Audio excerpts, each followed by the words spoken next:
Welcome student, Science and Technology, Standard 9,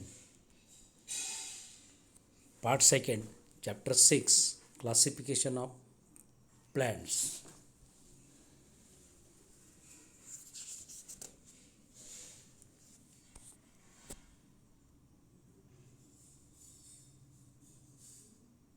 Search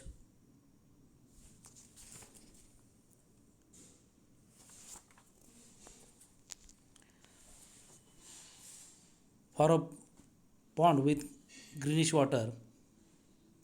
Collect some of the green fibers from water.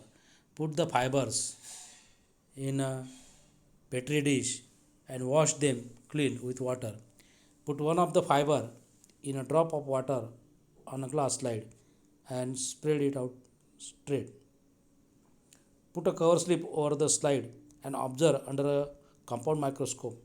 Do you see the specially arranged green thread like chloroplast in the cell? In that straight fibers, this plant is known as Spirogyra. ये आपको प्रेक्षण करने के लिए कहा गया है। हरे रंग के पानी वाले कोई गड्ढा ढूंढिए। पानी में हरे रंग के तंतु, पानी में से हरे रंग के तंतु इकट्ठा करना है आपको। तंतु पेटी डिश में रखकर पानी में स्वच्छ करें। उनमें से एक तंतु स्लाइड पर पानी की बूंदों में रखें और सीधा फैलाइए उसको। स्लाइड पर कवर स्लिप रखकर सूक्ष्मदर्शक की सहायता से निरीक्षण करना है। इन तंतुओं की कोशिकाओं में स्थित हरे रंग की सर्पिल रेखाएं जैसे हरित लवक क्या आपने देखा है? और इस वनस्पति का नाम ही स्पायरोगायरा है। विभाग पहला, Thallophyta. These plants grow mainly in water. This group of plants which do not have specific parts like root, stem, leaves, flowers, but are autotrophic due to the presence of chlorophyll is called algae. Algae show great diversity. They may be unicellular or multicellular and microscopic or large. Example of algae are Spirogyra, Urothrix, Uliva or Saragamus, etc. Some of these are found in fresh water while some are found in saline water. These plants usually have a soft and fiber-like body. Various types of fungi like yeast and molds which do not have chlorophyll are also included in these groups. विभाग first, Thallophyta. इन वनस्पतियों की उपज प्रमुख रूप से पानी में होती है। जड़, तना, पत्तियाँ, फूल जैसे विशेष अंग न होने वाली पर्णहीन हरिम के कारण स्वयंपोषी होने वाली वनस्पतियाँ के इस समूह को शैवाल यानी अलगी कहते हैं। शैवाल में बहुत सारी विविधताएं पाई जाती है। ये एक कोशिकीय और बहुकोशिकीय भी हमें मिलती है। अति सूक्ष्म तो कुछ सूक्ष्म सुस्पष्ट रूप से बड़े आकार वाले शैवाल भी पाए जाते हैं। उदाहरणतः इसमें स्पायरोगायरा है, यूलिथ्रिक्स है, आल्वा है, सरगैसम एक्सेट्रा। इनमें से कुछ वनस्पतियाँ मीठे तो कुछ खारे पानी में भी पाई जाती है। इन वनस्पतियों के शरीर प्रमुख रूप से नरम और तंतुमय होता है और इसी समूह में पर्णहरिम न होने वाले विभिन्न प्रकार के किण्व तथा फफूंदी का समावेश होता है और इन्हें कवक यानी फंगई भी इनको कहते हैं। Division second, bryophyta. You may have seen a lush green soft carpet on old walls, bricks, and rocks in the rainy season. Scrape it gently with a small ruler. Observe it under a magnifying lens and discuss. आपको ये विभाग दूसरा जो है वो bryophyta नाम है उसका विभाग दूसरे का।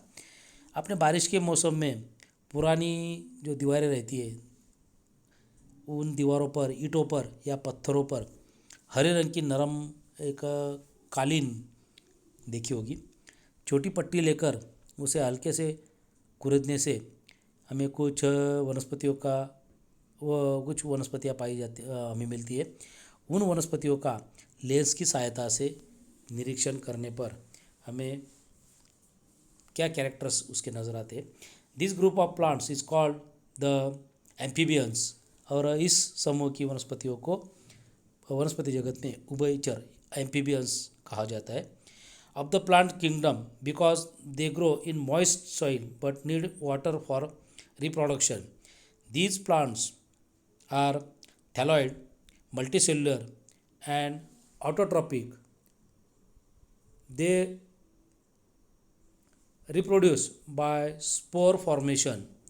The structure of the plant body of bryophytes is flat, ribbon-like, long, without true roots, stem and leaves. Instead, they have stem-like or leaf-like parts and root-like rhizoids. They do not have specific tissue for conditions of food and water. Example are moss, funaria, markensia, anthroceros और Riccia etcetera. अभी इस समूह की वनस्पतियों को वनस्पति जगत में ऑटोट्रॉप्स यानी कि उभयचर, एम्फीबियंस यानी कि उभयचर कहा जाता है, क्योंकि इनकी वृद्धि नम मिट्टी में होती है, परंतु प्रजनन के लिए उन्हें पानी की आवश्यकता होती है। यह वनस्पतियाँ निम्न स्तरीय, बहुकोशिकीय और स्वयंपोषी होती है। इनमें बीजाणु निर्मित से प्रजनन होता है। विभाग ब्रायोफाइटा की वनस्पतियों की रचना चपटे, रिबन, फीती जैसी लंबी होती है।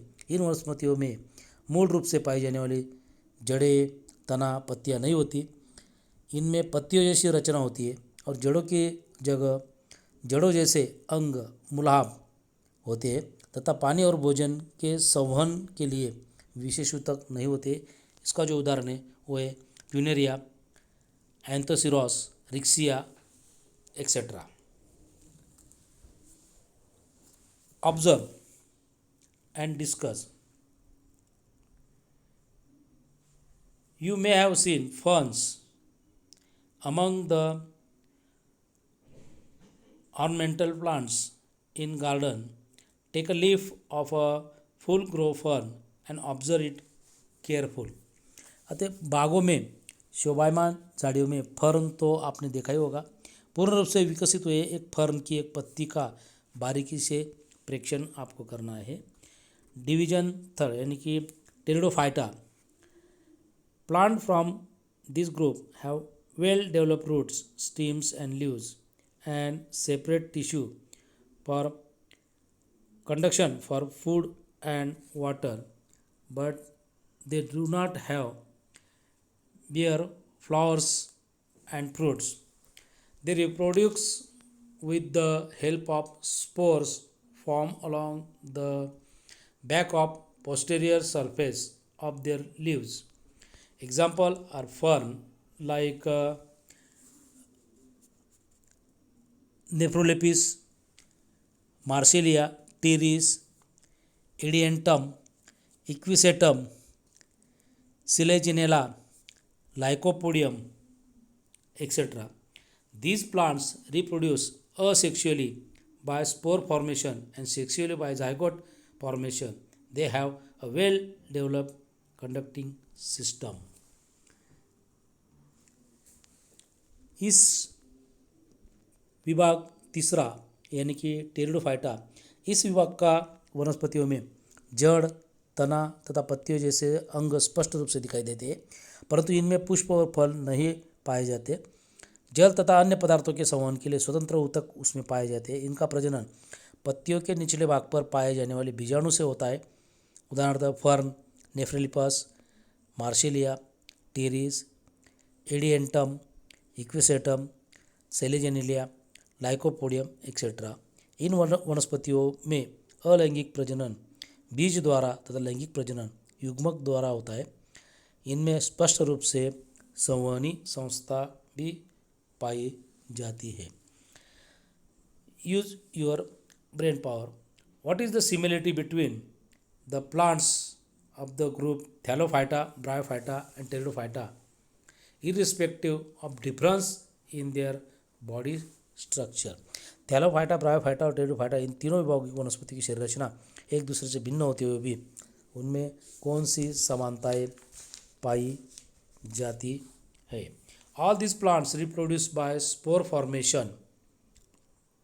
They are called cryptogams as their reproductive organ cannot be seen, यानी कि क्रिप्टोस, हाइडन, गैम्स, रिप्रोडक्टिव ऑर्गन्स, यानी कि इन सभी में प्रजनन बीजाणुओं द्वारा होता है। इनके शरीर की प्रजनन संस्था अप्रकट होने के कारण इन्हें अबीजपत्री यानी क्रिप्टोगैम्स यानी कि ढकी हुई प्रजनन अंग वाली वनस्पति भी उसे कहा जाता है।